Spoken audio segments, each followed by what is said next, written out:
My mother stood at the head of my dining table. 20 relatives had just finished dessert. She tapped her wine glass with a fork. My father stood beside her, a neat folder in his hands. "We have an announcement about the family home," my mother said. My brother Blake was already smirking. He knew what was coming. My father opened the folder and spread papers across my table. Quitclaim deed, notary stamps, official documents. "We've decided to give the house to Blake," my mother continued. "He needs it more than you do." The childhood home, worth $425,000, the one I'd been paying property taxes on for 5 years, $62,000 total, going to my unemployed brother who'd never paid a single bill. I'm Nicole Bradford, 33, marketing executive making $165,000 a year in Durham, North Carolina. I'd spent $4,000 on this Thanksgiving dinner, $280 for a heritage turkey, $2,100 for full catering, $920 for curated wine, $700 for flowers and table settings. If you've ever paid for everything and watched your family try to hand it to someone else, smash that subscribe button right now, because what happened next destroyed them completely. Let me take you back to how this all started. 5 years ago, my parents called me, Patricia and William Bradford, both retired, living on my father's pension. Their property taxes were overdue. The county had sent a final notice: pay $12,400 or face tax, lien sale. I was 28, 2 years into my marketing career, making $89,000 at the time. I paid it. My father promised me over the phone, clear words: "This house will be yours eventually, Nicole. Consider it an advance on your inheritance." I asked him to put it in writing. He sent an email that same week. "The house will be yours eventually as thanks for covering the taxes." I saved it. The next year, same situation. Taxes overdue, this time $12,800. I paid again. My mother called to thank me. "We couldn't keep the house without you," she said. "I saved that text message. Year 3, $12,600.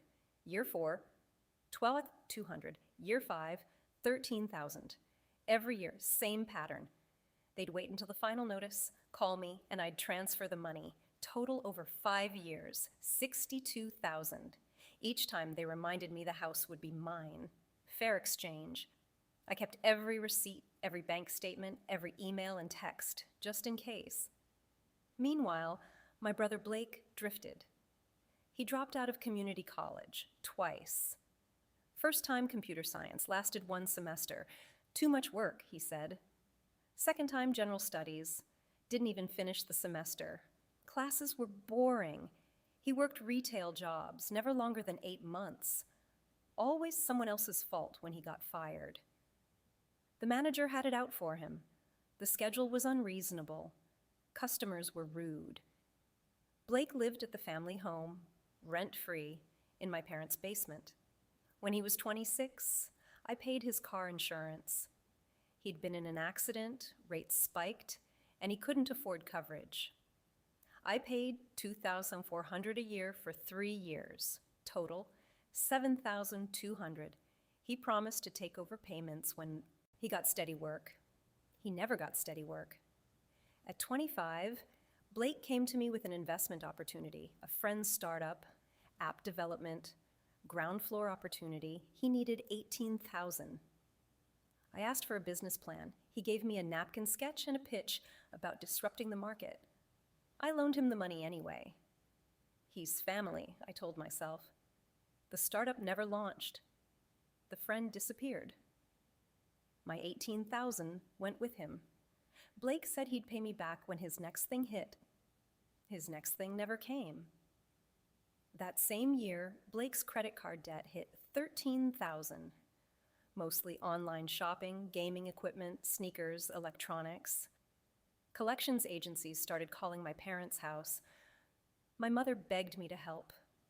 "He's learned his lesson," she said. I paid the $13,000 directly to the credit card company and closed the account. Blake promised to be more responsible. Within 6 months, he had a new card. Maxed out again. I didn't pay that one. When my mother needed knee surgery, insurance denied the claim. Experimental procedure, out of network, 10,500 out of pocket. My parents couldn't cover it. My father's pension was stretched thin. I paid it. My mother cried on the phone, said I was an angel, said she didn't know what they'd do without me. I kept the receipt.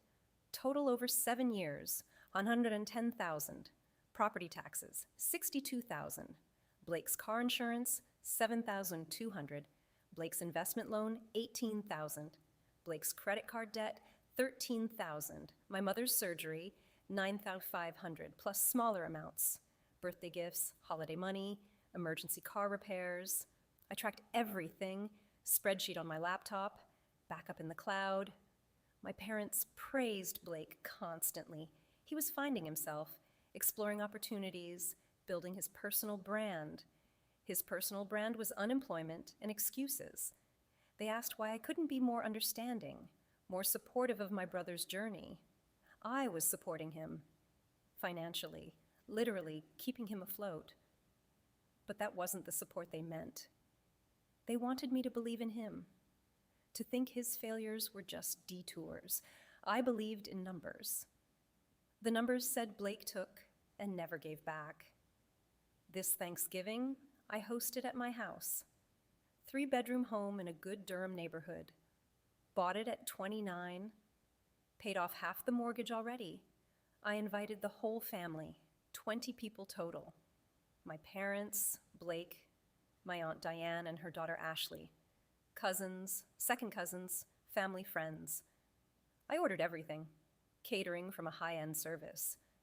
Heritage turkey, slow roasted, sides made from scratch, wine pairings, fresh flowers on the table, cream-colored linens, crystal glasses.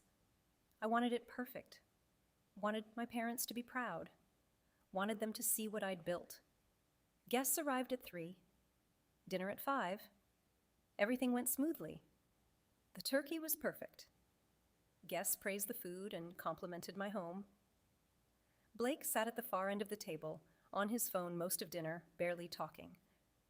After dessert, my mother stood and tapped her wine glass. "We have an announcement," she said. My father stood beside her and pulled a folder from under his chair. The room went quiet. My mother smiled, looked at Blake, then at me. "Your father and I have made a decision about the family home," she said. The childhood home. 4-bedroom colonial, half an acre, worth about $425,000. "We're giving it to Blake," she continued. She said it like it was generous, like it was fair. My father opened the folder, pulled out papers, and laid them on the table in front of me. Quitclaim deed, ready to sign. "Blake needs stability," my mother explained. "You already have your own place." My father nodded. "This makes sense for everyone." Blake leaned back in his chair, arms crossed, smirking. "First thing I'm doing is knocking out that back wall," he said. "Maybe build a deck." He was already planning renovations for a house he hadn't earned. My Aunt Diane nodded. "Makes sense," she said. "Nicole's doing well. Blake needs a boost." Other relatives murmured agreement. My father turned to me. "We need you to sign tonight," he said. "Show the family you support this." There was a woman sitting next to my mother, Linda Chen, notary from their church. She'd come to witness my signature. My mother leaned forward. "Nicole, this is the right thing to do," she said. I looked at the papers. Quitclaim deed, transfer of ownership, from William and Patricia Bradford to Blake Bradford. Effective immediately. I looked at my father. "What about our agreement?" I asked, voice calm even. "What agreement?" he replied. "The property taxes I've been paying," I said. "Your promise that the house would be mine." My mother waved a hand, dismissive. "That was never official," she said. "Just family helping family." Blake laughed. "Come on, sis," he said. "Don't be greedy. You don't need 2 houses." I stared at him, at his smug face, his entitled posture. He'd never paid for anything, never worked for anything, and now he was calling me greedy. My cousin Ashley looked uncomfortable. She knew what I'd paid. She'd seen me working while Blake coasted. But she stayed quiet. I looked around the table. 20 people. All watching, waiting for me to sign, to smile and be gracious, to put family first. I stood up and pushed my chair back. I need to get something from my office, I said. My mother's face tightened. Nicole, don't make this difficult, she said. I walked out of the dining room and climbed the stairs to my home office. Behind me, voices. My father saying, she's just processing, and Blake saying, she'll come around. I closed the office door and locked it. Went to my file cabinet and pulled out a thick folder. Bank statements, canceled checks, email printouts, text message screenshots. 5 years of property tax payments. Every communication about the house being mine. A letter from my attorney, James Morrison, real estate lawyer, friend from college. I'd asked him to draft a summary 6 months ago, just in case. The letter outlined the arrangement, the tax payments, the promises, legal term, promissory estoppel. When someone promises something, you rely on it, and they can't take it back. I'd relied on my parents' promise, paid $62,000 based on their word. I pulled out my phone and called James. He answered after 3 rings. Nicole, it's Thanksgiving, he said, voice warm, relaxed. My parents are trying to sign my childhood home over to my brother, I said, voice level, no emotion. Right now, at my dining table, they brought a notary. Silence. Then, send me photos of everything on the table. I heard movement through the phone. Keys jingling. I'll be there in 15 minutes, he said. I hung up, took my folder, and went back downstairs. The dining room was tense. Conversations had stopped. Everyone watching me. I walked to my seat and set my folder on the table, right next to the quitclaim deed. Before I sign anything, I said, voice calm, clinical, we're going to review what you owe me. My mother's face went pale. My father reached for his wine glass. Blake leaned forward. What are you talking about? He said. I opened my folder and pulled out the bank statements. 5 years of property tax payments, and I said, laying them out one by one. Year 1, $12,400. Year 2, $12,800. Year 3, $12,600. Year 4, $12,200. Year 5, $13,000. Total, $62,000. I slid an email across the table. My father's words, the house will be yours eventually as thanks for covering the taxes. My mother tried to speak. I kept going. Text message from her, we couldn't keep the house without you. Another document, letter from James Morrison on his firm's letterhead. Summary of the arrangement, the payments, the promise, the legal implications. My father's face went from pale to gray. Patricia's hand shook. We were just talking, she said, voice thin. That wasn't a real contract. Blake stood up. You're seriously dragging paperwork into Thanksgiving? He shouted. You brought a notary to take the house I've been paying for, I replied, tone ice cold. I'm just matching your energy. The doorbell rang. Everyone turned. That will be my attorney, I said. My mother gasped. Blake's face went red. My father just stared at the papers, at 5 years of evidence, at the promise he'd made and tried to break. I stood up and walked to the front door. Behind me, chaos. Blake yelling, my mother crying, relatives whispering. I opened the door.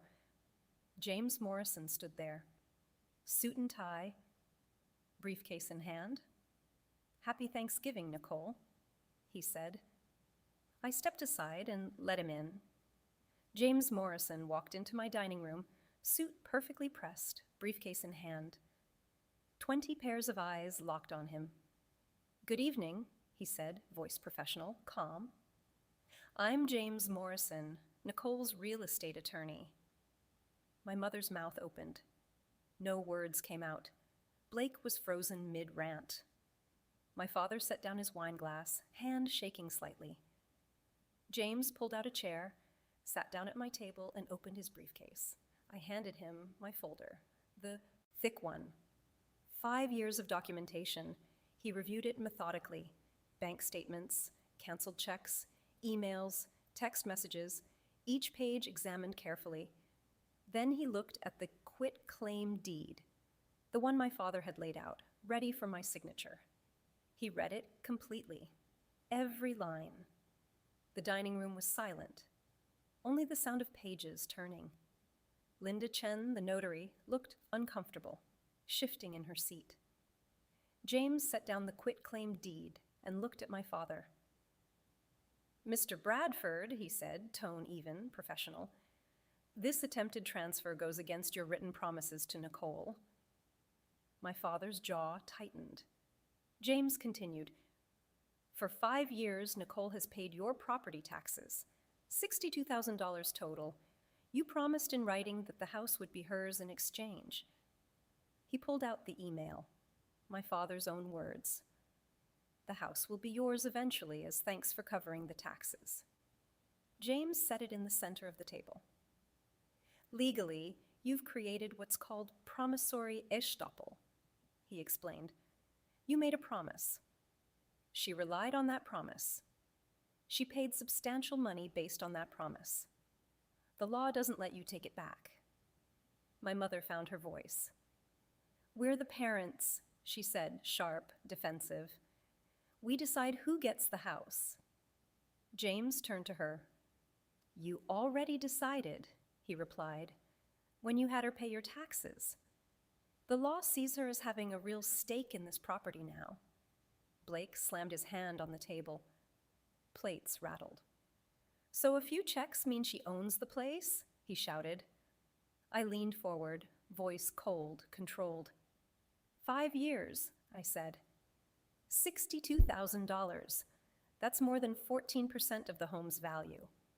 The only reason the bank didn't take it. I looked at my parents. "If you sign that deed to Blake, I will sue. And based on this paper trail, I'll win. You'll pay legal fees on top of everything."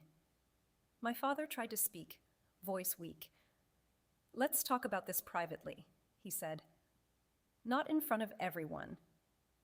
I shook my head. "You brought this to Thanksgiving dinner," I replied. "In front of the whole family. We're finishing it here." My Aunt Diane whispered to Ashley, loud enough for me to hear. "They really tried to screw her." Diane's face changed. The approval from earlier was gone. Now just discomfort. My mother was crying now, mascara running. "You're choosing money over your brother," she said. "No," I replied. "You're choosing Blake over the daughter who kept a roof over your heads." James quietly reached across the table, picked up the quitclaim documents, and moved them away from Linda Chen. "These will not be signed tonight," he said. My father stood up, face red, humiliated. My mother stood with him, still crying. "If you sue us," Patricia said, voice shaking with rage, "you're dead to this family." I stood up and looked her in the eye. "Then I'm dead," I said. "Get out of my house." The room erupted. Relatives talking over each other, some defending me, some defending my parents. Blake stood up and knocked his chair over. "This is bullshit," he screamed. "That house was supposed to be mine." I turned to him, voice calm, steady. "You never earned it," I said. "You never paid for it. You never did anything but exist." He moved toward me. James stood up and positioned himself between us. "I think it's time for you all to leave," James said, voice firm. My father grabbed his coat. My mother clutched her purse. Blake stormed toward the door. Other relatives gathered their things, awkward, silent. Ashley stopped next to me and whispered, "You did the right thing." Then she left. Within 10 minutes, my house was empty. Just me and James, plates still on the table, wine glasses half full. $4,000 Thanksgiving dinner, abandoned. James sat back down. "You okay?" he asked. "Yes," I said. And I was. Monday morning, I was in James's office at 9. He'd already drafted the paperwork. Quiet title action, filed with Durham County Superior Court. The petition was clear. Nicole Bradford requests court recognition of her interest in the property. Alternative relief, return of all tax payments plus interest. We filed that morning. My parents were served by noon. Patricia called me 17 times that afternoon. I didn't answer. She left voicemails, each one more desperate. "Nicole, please. We can work this out. Don't do this." I deleted them all. Blake sent texts from his number, then from numbers I didn't recognize. "You're destroying the family. Mom's having a breakdown. Dad can't sleep." I blocked every number. My father sent an email. Subject, "Please reconsider." Long, rambling about family bonds, forgiveness, moving forward. I archived it without responding. They hired a lawyer, David Sherman, local attorney, 40 years experience. He called James and requested a meeting. Settlement discussion. James called me.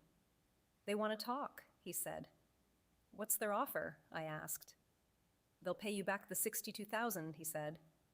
"Over 5 years. Keep the house." I laughed. Actually laughed. "No," I said. "They'll go to trial," James warned. "Let them," I replied. Sherman reviewed the evidence, bank statements, emails, texts, my father's written promise. He called James again, different tone this time. "My clients are willing to settle," he said. James reported back. "They'll sign the house over to you. Clean transfer. No repayment needed." "When?" I asked. "Within 90 days. "Accepted," I said.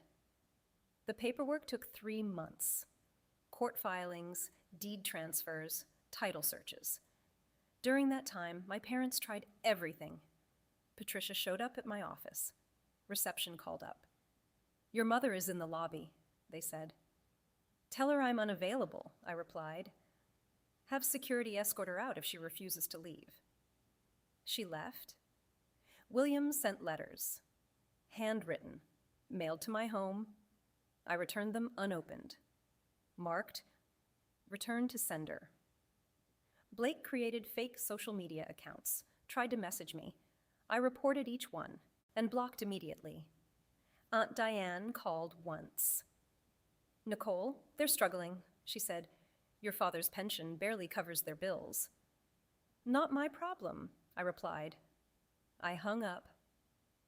3 months later, the deed was signed. Property transferred. Nicole Bradford, sole owner. The childhood home was mine, legally, officially. James called with the news. "It's done," he said. "Good," I replied. I drafted a formal notice. 60 days to vacate. Sent it certified mail. My parents had 2 months to find somewhere else to live. Blake would have to move out too. Patricia called James, crying. "Where are we supposed to go?" she asked. James was professional. "You have 60 days to make arrangements," he said. They found a rental condo. 2 bedrooms, small, $1,600 a month. It strained my father's pension. Tight budget. No extras. Blake couldn't afford his own place. Ended up on a friend's couch. Temporary. Until the friend got tired of him, then another couch, another temporary situation. I didn't track his movements, didn't care where he ended up. I listed the house for sale. Market was good. Multiple offers. Sold for $445,000, $20,000 over asking. After closing costs and fees, I netted about $430,000. I used $380,000 to buy a vacation home in Asheville, North Carolina. Mountain views, 3 bedrooms, wraparound porch, peaceful, quiet, mine. The remaining $50,000 went into investments, index funds, long-term growth. My mother sent an email. Subject, I hope you're happy. Body text. Your father cries every day. We're in a tiny apartment. Blake is homeless. This is what you chose. I deleted it, blocked her email address. Blake tried reaching me again. New phone numbers, Instagram accounts, Facebook profiles. James sent a cease and desist letter, formal, legal letterhead, instructing Blake to stop all contact, consequences if he continued. The messages stopped. My father sent one final email from a new address I didn't recognize. The house was supposed to take care of us in retirement. I stared at it, considered not responding. Then I typed one sentence. It's taking care of me just like I took care of you for 5 years. Sent. Then blocked that address too. The following Thanksgiving, I was in Asheville. My mountain home, warm and inviting. I hosted a small dinner. 8 people, all friends, no family. The table was set beautifully, food prepared perfectly, wine flowing, conversations about work, travel, life. No drama, no demands, no guilt. I posted photos online. Mountain views at sunset, the dining table, smiling faces. Ashley commented within minutes. Beautiful place, so proud of you. I liked her comment. Later that night, another comment appeared. New account. Patricia Bradford, 2. This is what you chose over family. I blocked the account instantly. Didn't even finish reading the full comment. Went back to my guests. Laughter from the living room. Fire crackling. This was family, the kind I chose. Blake was working retail, now, according to Ashley. Low wages, living in a studio apartment, barely making rent. My parents were managing. Barely. The condo was cramped. Budget was tight. No vacations, no extras. William's pension covered necessities. Nothing more. I heard all this through Ashley. She kept in touch with them, updated me occasionally, not asking me to help, just keeping me informed. I listened, said nothing, felt nothing. They made their choice. I made mine. 2 Thanksgivings later, 3 years after the original dinner, I was back in Asheville. Different group of friends, same piece. Someone asked about my parents. Are they still in Durham? I don't know, I said. Honest answer. We don't speak. Oh, they replied. Then moved on. No judgment, no prying, just acceptance. That's when I knew I'd made it. When the absence of my biological family didn't create a void. When I didn't feel guilty for cutting them out. When their attempts to manipulate me bounced off like rain on glass. I'd built a life without them. Better life. Peaceful life. No one demanding money. No one expecting me to save them. No one trying to take what I'd earned. I sat on my porch that night. Mountain air crisp. Stars bright overhead. I thought about that Thanksgiving dinner 3 years ago. 20 relatives watching. My mother announcing Blake would get the house. My father spreading papers across my table. They thought I'd fold, sign the papers, be the good daughter, put family first. They were wrong. Some parents leave you a house, a gift, an inheritance, a thank you for being their child. Some parents make you pay for the house, then expect you to hand it over anyway, to the child who never paid, never worked, never earned. Mine were the second kind. I paid $62,000 in property taxes. They tried to give it to Blake. I took it instead. No regrets, no guilt. No looking back. The house sold for $445,000. I live in a mountain paradise now. They live in a cramped condo. Blake couch surfs and works retail. Perfect outcome. Because justice isn't always pretty. Sometimes it's cold. Calculated, permanent. I sleep fine, dream of mountain views and peaceful dinners. No family drama, no guilt trips, no demands. And when they call, if they still call, I don't answer. Because some bridges don't get rebuilt. Some families don't deserve forgiveness. Some people show you exactly who they are. And when they do, you believe them. I believed my parents when they tried to steal my inheritance. I believed Blake when he called me greedy. So I acted accordingly, took what was mine, cut them out completely, built something better. That's the lesson. Protect what you've earned. Document everything. And when family treats you like an ATM, turn off the flow, permanently,